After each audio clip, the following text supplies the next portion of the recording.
जय श्रीराम जय श्रीराम जय श्रीराम।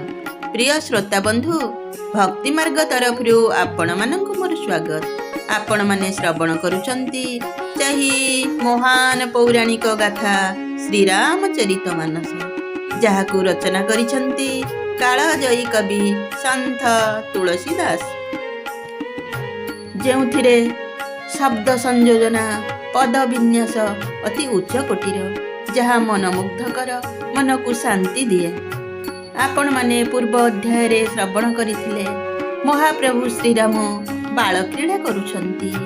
केतेबेले केउठी धूली खेलुछंती, केउठी सांग मानकु नेई गोली तोलुछंती, फूल बगीचा रे बुलुछंती, बापा मां को असुविधा रे पकाई एणे तेणे चली जाउछंती, खाइबा ठारू उठी जाउछंती। एही परि विभिन्न प्रकार बाल क्रीड़ा करुछंती। तापरे आसीछि बनरे सुबाहु ओ मारीचर उपद्रव।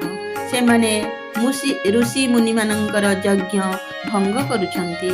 एथिरे महाऋषि विश्वामित्रंकर यज्ञ रे व्याहत घटिछि। से मन दुख करिछंती।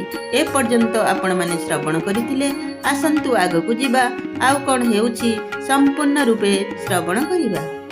नारायणं नमस्कृत्यं नरो चैवं नरोत्तमं देवीं सरस्वतीं व्यासं ततो जयमुदीरयेत्।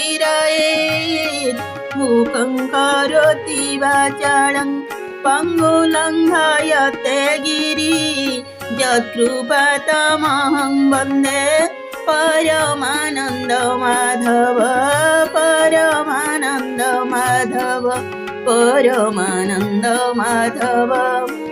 गाधिता नया मन चिंता व्यापी हरि बिनु मरहीन निशिचर पापी। तब मुनिवर मन किन्न विचारा प्रभु तारे हरण मही भारा। महाराज गाधी सेही गाधींकर पुत्र हेउछंती ब्रह्मर्षि विश्वामित्र। मने मने बड़ चिंतित होई पड़िले। से देखिले भगवानंक बिना एही पापी असुर माने मरिबे नाही। तेणु सेही मुनि श्रेष्ठ मनरे विचार कले, पृथ्वी रे भार हरण करिबा निमंते तो भगवान अवतार नहीं सारिलेनी। एहू मिस देखाऊ पद जाई करी बिनतिया नौ दोई भाई। ज्ञान विराग सकल गुणयना सुप्रभु मोई देखब भरी नयना।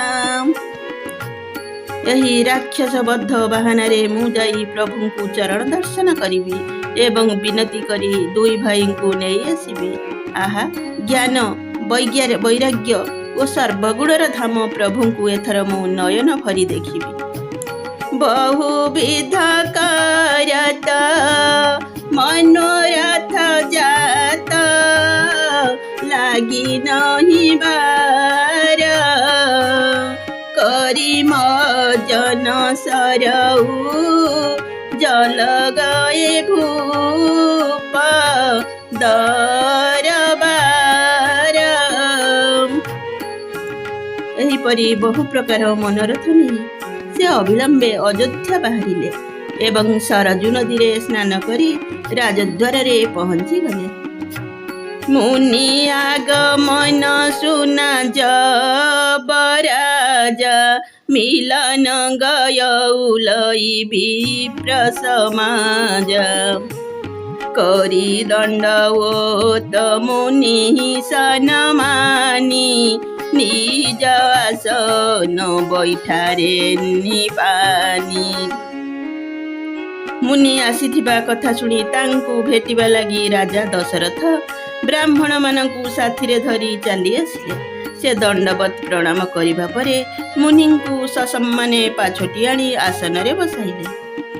चरण पखारी किन्हे अति पूजा ମୋ ସମ ଆଜୁ ଧନ୍ୟ ନହିଁ ଦୂଜା ବିବିଧ ଭାନ୍ତି ଭୋଜନ କର ଆଉଆ ମୁନିବର ହୃଦୟ ହରସତି ପାୱା ମୁନି ଚରଣନି ମେଲେ ସୁତଚାରୀ ରାମ ଦେଖି ମୁନି ଦେହ ବିସାରୀ ভয়ে মগন দেখাত মুখা শোভা জনু চকোর পুরাণ শশী লোভা তব মনোহর শিবচন कहराऊ মুনি অস কৃপন কিন্হিউ কাউ केहि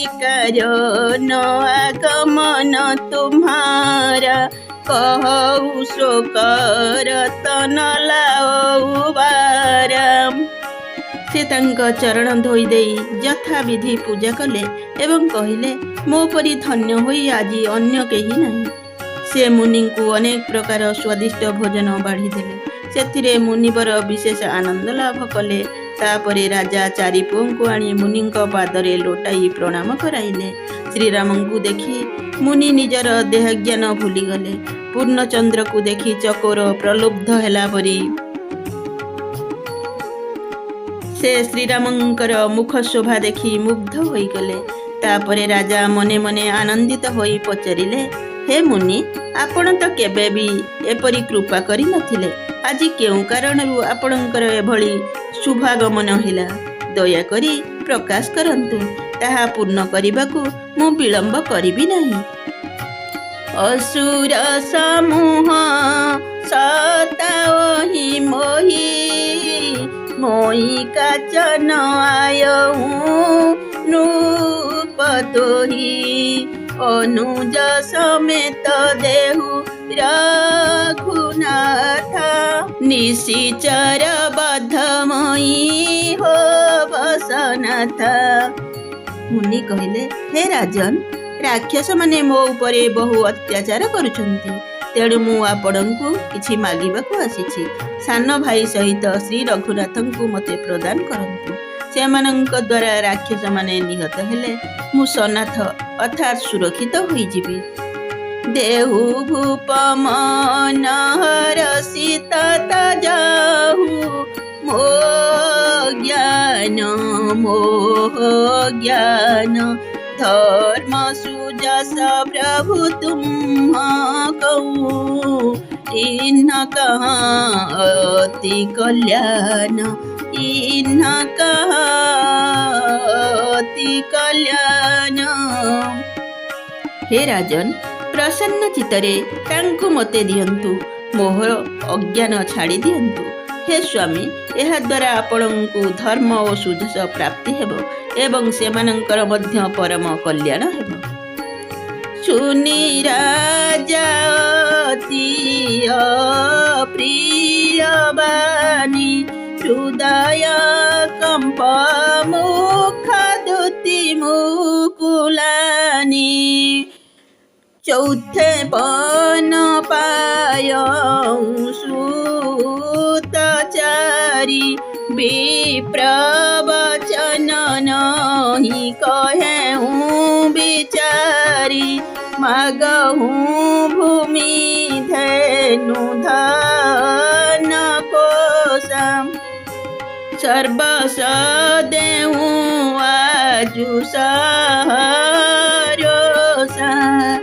देह प्राण ते प्रिय कछु नाही सौमुनि देहु निमिष एक माही सब सुत प्रिय मोहि प्राण की नाई राम देत नहीं बनई गोसाई कहानी सी चरती घोर कुठारा कहाँ सुंदर सुत परम किशोर।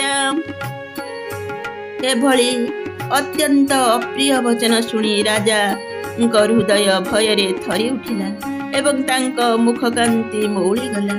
ସେ କହିଲେ, ହେ ବ୍ରାହ୍ମଣ, ମୁଁ ମୋ ଚତୁର୍ଥ ଅବସ୍ଥାରେ ଏହି 4 ପୁତ୍ର ପାଇଛି। ଆପଣ ଏ ଯେଉଁ କଥା କହିଲେ ବିଚାର କରି କହିଲେ ନାହିଁ। ହେ ମୁନି, ଆପଣ ଭୂମି, ଗାଈ, ଧନ ବା ସମ୍ପଦ ଯାହା ଚାହୁଁଛନ୍ତି ତାହା ମାଗନ୍ତୁ। ମୁଁ ଆଜି ଅତ୍ୟନ୍ତ ଆନନ୍ଦର ସହିତ ଆପଣଙ୍କୁ ମୋର ସର୍ବସ୍ୱ ଦେଇଦେବି। ଦେହ ଓ ପ୍ରାଣଠାରୁ ଅଧିକ ପ୍ରିୟ ହୋଇ କିଛି ନାହିଁ, କିନ୍ତୁ ମୁଁ କ୍ଷଣକ ଭିତରେ ତାହା ବି ଦେଇଦେବାକୁ ପ୍ରସ୍ତୁତ। ମୋତେ ମୋର ସବୁ ପୁତ୍ର ପ୍ରାଣ ସମାନ ପ୍ରିୟ। ହେ ପ୍ରଭୁ, ସେମାନଙ୍କ ମଧ୍ୟରୁ ପୁଣି ରାମଙ୍କୁ ଦେବା ତ କୌଣସି ପ୍ରକାରେ ଚଳିବ ନାହିଁ। ଅତ୍ୟନ୍ତ ଭୟଙ୍କର କ୍ରୂର ରାକ୍ଷସମାନେ କେଉଁଠି ଏବଂ ମୋର ନିତ୍ୟାନ୍ତ କିଶୋର ଅତି ସୁକୁମାର କୋମଳମତି ସୁନ୍ଦର ପୁଅମାନେ କେଉଁଠି? ବୃଦ୍ଧ କାଳେ ସେ ମୋହର 4ଟି ନନ୍ଦନ, ହୃଦ ତାପ ବିନାଶନେ ସେ ହରି ଚନ୍ଦନ, ସେ ରାମ ଚନ୍ଦନ।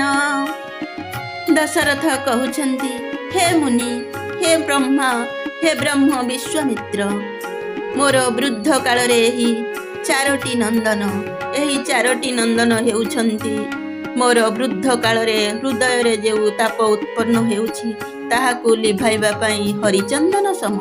ହରିଚନ୍ଦନ ହେଉଛି ଏକ ପ୍ରକାର କୋମଳ ପଦାର୍ଥ।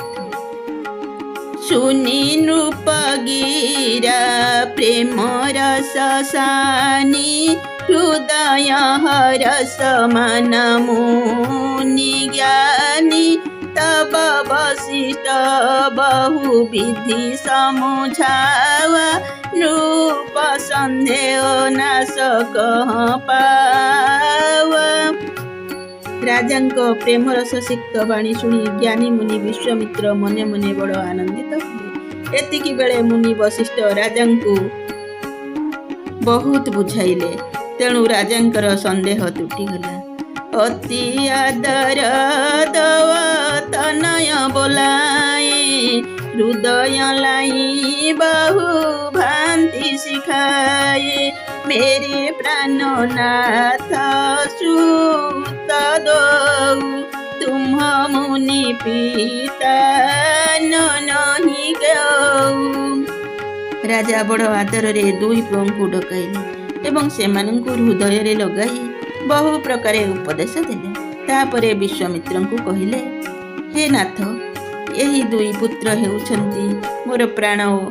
हे मुनि, वर्तमान आपण ही एमानंकर पिता। आपणंक छड़ा एमानंकर आउ केही नाहंती। बंधु माने आजि पई एतिकी, पुणी साक्षात हेबो आगामी अध्याय। भीमश्चापि रणुभंग, मुनिरपि मति भ्रम, यदि शुद्धम शुद्ध वा मम दोष न विद्यते, मम दोष न विद्यते, मम दोष न विद्यते।